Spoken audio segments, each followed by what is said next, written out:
please verbally answer me because I don't see it if you type now. And then it's like silence. And I check and then they said, yes. Okay, so we are on live, I think. Okay, so welcome everybody.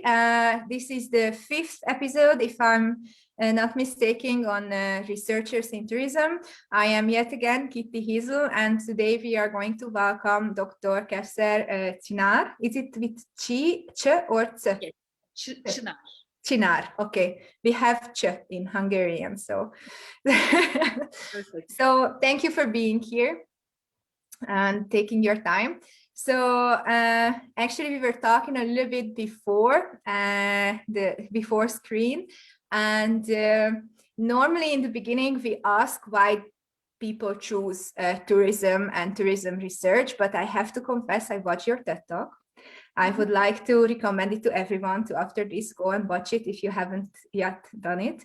And it was really amazing for me your story, like as a little girl conquering the English language and many difficulties. And you were telling a story about being advised to send letters to embassies, and then they would send you brochures and templates, and then you would get like all of these really cool pamphlets all over the world. And so it was a really amazing and inspiring story. It must have been that inspiring of an experience. So was this the main reason you also chose tourism in the end, or did you had like other, you know, experiences in your life that would steer you into this direction of tourism?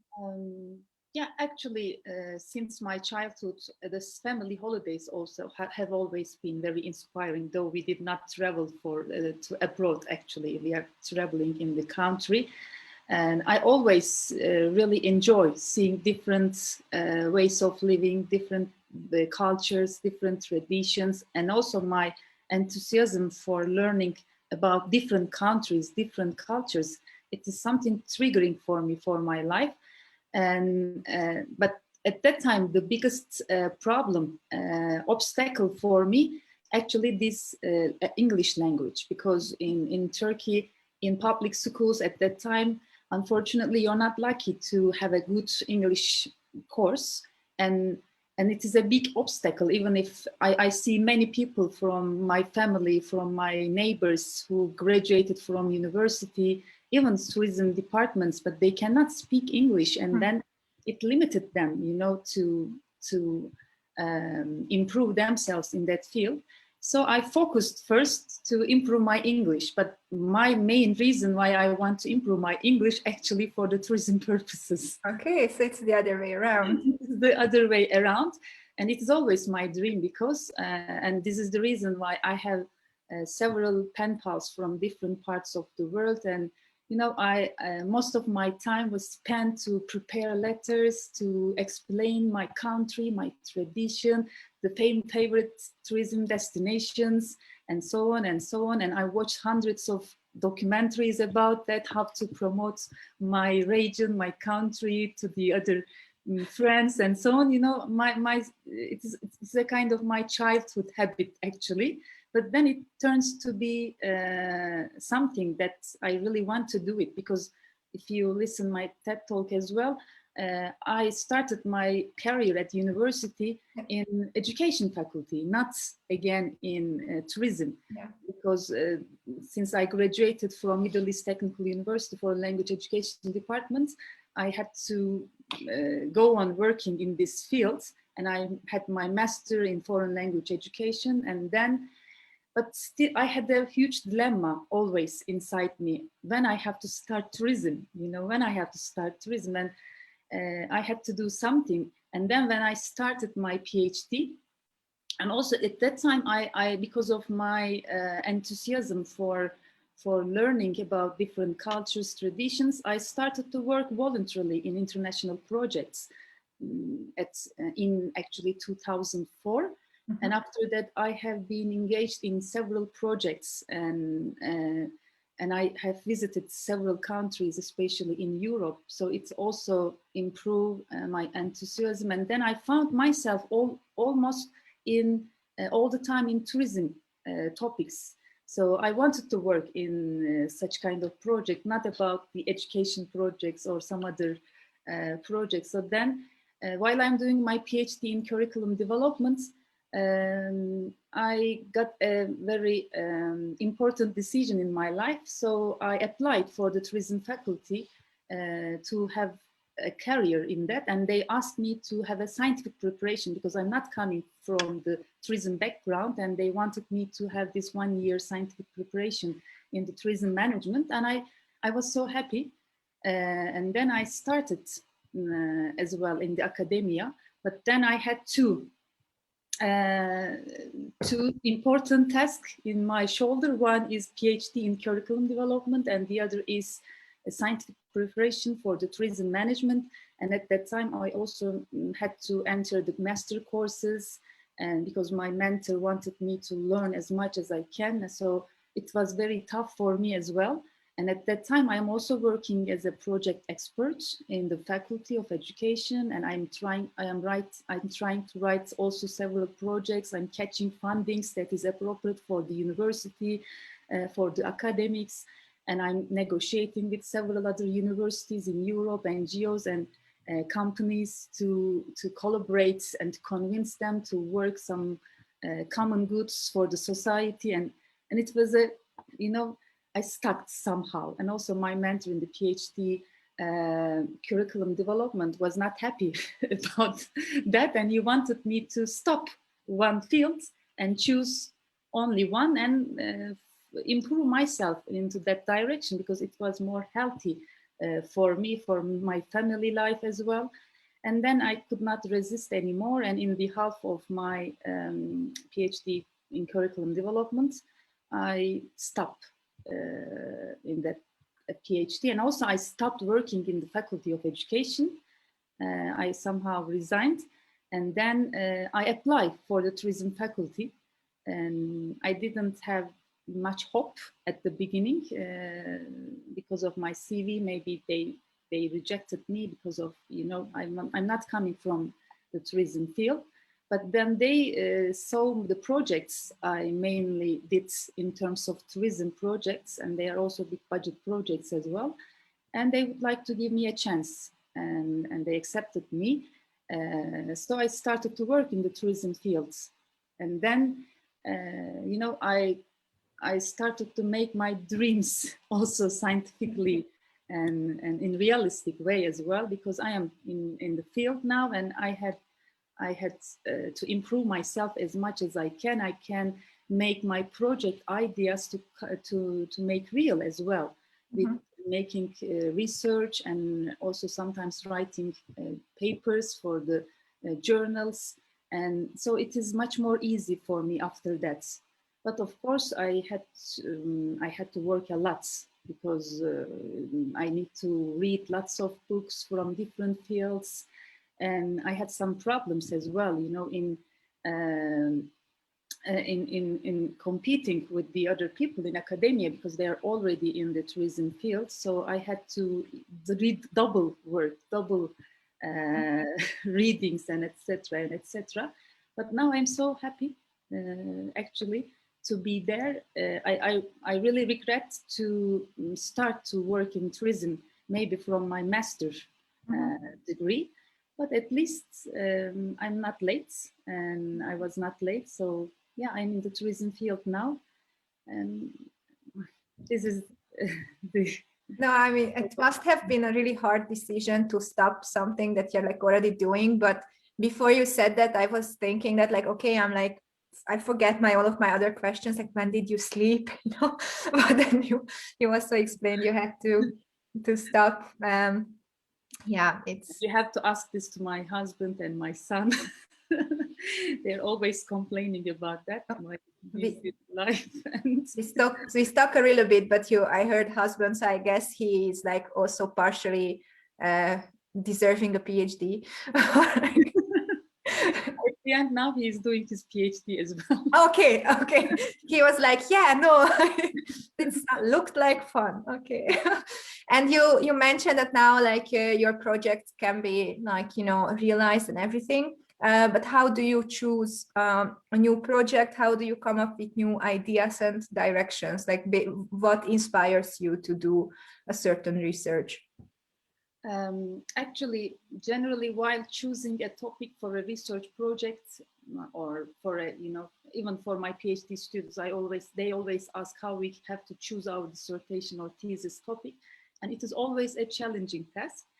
And I mainly get inspiration from from my projects actually I'm involved in, and sometimes the projects is not my plan to work on that or to implement, but I got invitations because since I have been working in the projects since 2004, I have a really strong network somehow, and mainly I work in the tourism fields. So my network offered me or suggested me some topics if I can work with them, and then I also make some research if I can, how can I contribute it, and if I really like to work on that.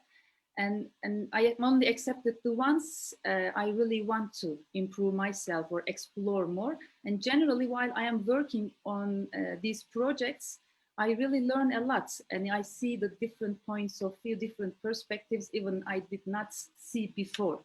Mm-hmm. And it triggers, it's a kind of inspiration for me. And then also it becomes another project's main idea, because I can use these ideas somehow to implement, because of course we cannot copy it. It is not, acceptable. But for example, when I see something that is done in French, in Germany, then I start to think how we can implement this in Turkey, because in Turkey, for example, we did not make things like that. And then I started to talk with some strategic partners, municipality or SMEs or some NGOs or some universities, how we can make these things happen in our country, because this is happening somehow in the other parts of the world, and this is also a serious problem in our country, and how we can use this idea, adjusting our environment, our culture, our expectations, or the benefits for the society. And then when I'm starting to work on that, of course, I am starting to make some research as well. So mainly, I got the inspiration from the projects I am involved or I'm invited to take part. And also, while working on the project, I can also have the chance to test whether this research topic about tourism will be achievable, because sometimes we see while working on the project, there are some serious obstacles that we cannot achieve what we aim to do at the beginning. Also, we can also check whether the resources I have will enable me to collect the right data. So it is a good of testing process for me. And after that, after completing the project, I have a more clear picture if I have to go on with that topic in the research. And also sometimes attending seminars, workshops, or conferences could also spark some nice ideas. And chatting with other academics, and sometimes my PhD students as well during the course, they give really good ideas. And sometimes just reading deeply with why in my mind. But this means reading a lot, and also means stopping more than usual in the assumptions, hypotheses, results for different papers. And so reading the future work or the conclusions of the papers also give me ideas as well. And because some papers have a really good list of feature research ideas. I wanted to ask, like, what would you suggest to PhD students who can't be in projects, but then you just answered my question already. So you said that it was like a really difficult time when you were doing like multiple things at the same time, and you had to make a decision to which direction you would go. You mentioned that you regret a little bit that you didn't started to work in tourism a bit earlier, but all in all, if you look back to your PhD experience, like, would you change anything or anything else that how would you do, or what would you research, or how would you? Yeah, of course, as every academic, we have some regrets or something we could not manage to change as a PhD student at that time. So, for example, the mentorship really matters. So finding an advisor who studies what you are also interested in is very important. And however, finding someone who matches your personality, your interest, your research field or working styles is always very critical. So this is very important. If the PhD students have a chance to choose their mentorship or mentor, they have to be very careful. So they have to make a really good research before. And also the PhD process is a kind of roller coaster. So no matter how good you are, it's a life in research will always be a roller coaster of incredible highs and downs and soul crushing lows. And one day you will be too miserable because your work keeps failing, or you are rejected, or you have problems with your mentor or some of your colleagues. Then the next day, everything will be turns for the sake of you, and you will be on top of the world because you achieved something good and your paper accepted for the publication. So actually, we should not take these failures personally because they are just one part of the research package. And we need to take time to celebrate all of the wins that come some way. I could not make this happen, actually. I was too emotional, and but I had really hard moments while doing my PhD as well. So being persistent and resilient is very important because we have to remember that we will get past all of these problems somehow. So we just need to keep showing up and working at them. So actually the point of PhD is to produce new human knowledge. When you are on the edge of what is known, it is totally normal to stumble. So every setback felt like the end of the world. But once you have overcome a few dozen setbacks, you learn to take them in your stride. And I'm constantly shocked at the strength of my mental fortitude sometimes, because now when something goes wrong in my PhD, instead of freaking out, I calmly begin problem solving.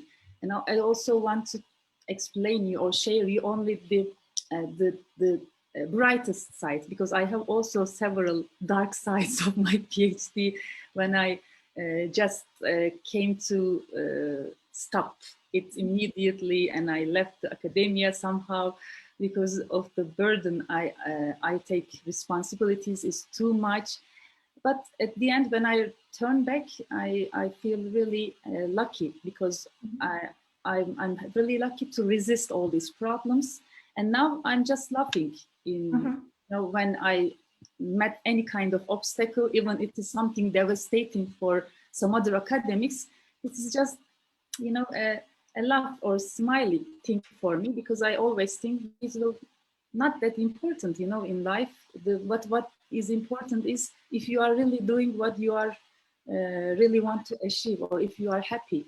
So we need to also concentrate our lives.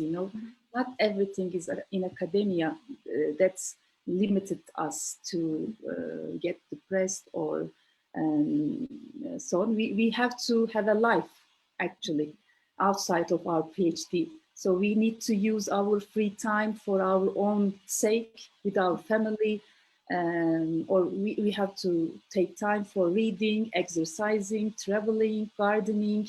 Of course, we will be busy, but we will most likely have to sacrifice things, but we should absolutely have time for ourselves. So we have to prioritize what we use it for. So actually keeping ourselves healthy is much more important than anything. So if I sometimes feel like I want to just quit, sit into a car and just go and keep going and going, then it's as long as I sleep on it, it's okay. That's how I really that process. Every PhD candidate, I'm sure, we experienced this. Yeah, yeah, okay. It's I feel like you're really talking to the me at the moment. It's like I needed to hear it. Yeah. There is a question I always ask because I like really interested in different opinions, and I find it to be one of the crucial struggles, I would say, that we have, maybe not only in PhD but in academia, that on one side there is a need for like high quality researches, so you should produce like Q1, Q2, like researches and publish. But on the other hand, you should also have like a high amount of publications, like you should publish as much as you can. So how should a PhD student navigate this? Because I'm not sure about other countries, but we have like a set amount of years, a time where we should like somehow do both directions. So what would you suggest, like which way should we sail in this? Okay, thank you for that question. But before answering that question, I would like to add one extra thing to your previous question. What suggestion or advices I could give my PhD self or the PhD students. Also, as a hobby, I strongly recommend master or PhD students to take part in the international projects, such as Erasmus or other, because while I am teaching to my master students or PhD students, I always want to encourage them, at least try as a partner, even if you are not writing your own projects, try to involve in such kind of international projects, collaborations, because there is a wide range and huge amount of projects are waiting for academics, PhD students, master's students, because it is a really powerful changing lifestyle and opening minds activity. And but mainly what I see, most of the students, they are not willing to do it because they are already under a huge burden and overwhelmed with their PhD and so on. So they thought it is something stressful, but actually it is not a stressful thing. And they have to see it as a kind of hobby. And, you know, it is a kind of offering opportunities for learning, not just in their own countries, but across all the countries, Europe and Asia. And so if they have to chance to experience different teaching and learning environments, and they really gain valuable life skills and international experience to help them to develop personally, professionally, and academically, and to succeed in today's world. So because not all the projects are very complicated and very hard for them. And there are lots of platforms, and if they are search for project partner search, and they see hundreds of projects already, and they are looking for partners. And if their fields or interests are suitable for these projects, they can take part in such kind of things, because the best way to learn these is to involve and to learn from the others as well. Because when they finish their PhD, for example, then they have more freedom and self-motivation and self-knowledge to improve or build their own projects with enough funding. Because there are also serious funds for given to make your project ideas into real. So this is also an important recommendation I strongly recommend to my students and the PhD students as well. So if it comes to your next question, when it comes to the publishment, if it is quality or quantity, definitely the quality of publications should be more important for a researcher, as quality is the only trait which excels you in your field and gains recognition for you. Because there are thousands of journals publishing every day, but not all the publications used in the purposeful applications. But also in reality, some universities sometimes put strict rules about the quantity of the publishments, and researchers have to deliver in very short times a number of series of papers. So this also push these academics, to write papers in very short times and to publish them as soon as possible in order to prolong their position or climb the career steps. So they are publishing more, and then quantity comes front. So in short, sometimes the circumstances push the academics to write more to survive in their universities without paying careful attention to quality. So the rules of the universities are also important on that. They have to encourage not the quantity, but only the quality. Mm-hmm. So it should come from up. And yeah, because in Turkey, for example, we have very strict rules in order to prolong our academic careers. So, for example, every year or in 2 years, we need to report how many research papers we publish or what we have done. So we get points according to that. And we normally know in the most quality journals, it really takes time, sometimes 2-3 years. And we don't have time to wait for that to deliver it to our university. And then what we are doing, we have to publish it in faster time, in a sooner time. And then in these cases, unfortunately, the quality becomes a bit background. Yeah. So would you say it's more like an institutional problem then, like coming from above, like in the pressure, like obviously not just for PhD students, but I think we also have like similar requirements of our professors that they should, publish, and it should be like documented in the national system, and then everyone can see it, and then the points are there. So if in like we could change everything, then would you say it would be like better to just like let academics to take their time and do like what they really want, and then we would get fewer but more meaningful research? Or of course, I totally agree that term. So the quality is more important. So you may have very few papers, but with a really meaningful and powerful base. So because if you are write too many, and if no one reads it, if no one cited it, if you cannot change anything, if you cannot really solve the problem of the society, of your target group, then what is the meaning of writing too many research papers? Also, this is a huge dilemma now in academia. Everyone is discussing about that. But then the conclusion is because the system push us to write more without concentrating the quality. Yeah. Sometimes. So yeah, there should be a serious change in the system. Actually, what I'm thinking. Yeah, it's actually my partner was asking me, he's not doing PhD or anything, that like, okay, so what's the purpose of you wanting to publish it? And I was like, well, honestly, like I need the credits. And then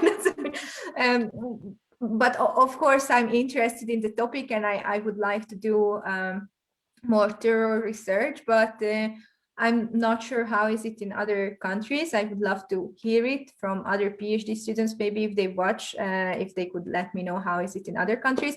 But I think I could say we don't really get like fundings for like our projects. So obviously if there is a project in the department and we would join in, then that would be realized. But maybe that's like not on my field or of my interest, but I can participate and learn from it. But like the things that and the questions that I am really interested, that should be somehow solved from my like, from my own power. So in that sense, it's like really hard to produce, I would say, quality when you. So what would you say then? Should we as PhD students, if these are the requirements, try to then do like semi-quality, but as many as we can, and then later on, hopefully we would get into a system when we can change it, or should we try and fight and you know. Yeah, actually, first of all, you have to behave according to the system you are now living in. So if the system gives you flexibility to do more quality works rather than they don't care about the numbers, it is good for you to do what you are really want to do in a good quality way. But again, if the system does not enable you to do it, then you have to fight in both directions, both writing as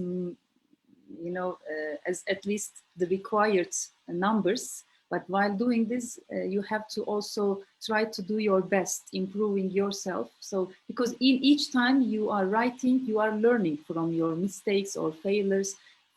For example, when I go back and check my previous articles, I found several mistakes, for example. But then I don't feel ashamed because it is a kind of a part of my learning process. I learned something from that. At that time, I couldn't see these mistakes. But now, when I check them again, I see the problems or what I did wrong. And then in the next time, I didn't, of course, do the same failures, or I improved myself, my writing skills. So you cannot be perfect from the beginning. We can just learn from the failures. But we have to try for that. If we don't try, and if we think that we are perfect, we never improve. So I never think that I am a perfect academic. I never. And actually, while I am learning more, I see that how little I know about that field. And I feel I need to read more and more and do more research, do more work. So yeah, you have to find a balance. Actually, you have to both fight for in the system, and also you have to fight to improve yourself in the best way, with more quality stuff, with more qualified papers. Okay, thank you. So it's I'm happy to hear that like everyone fails. I would say that's important to know.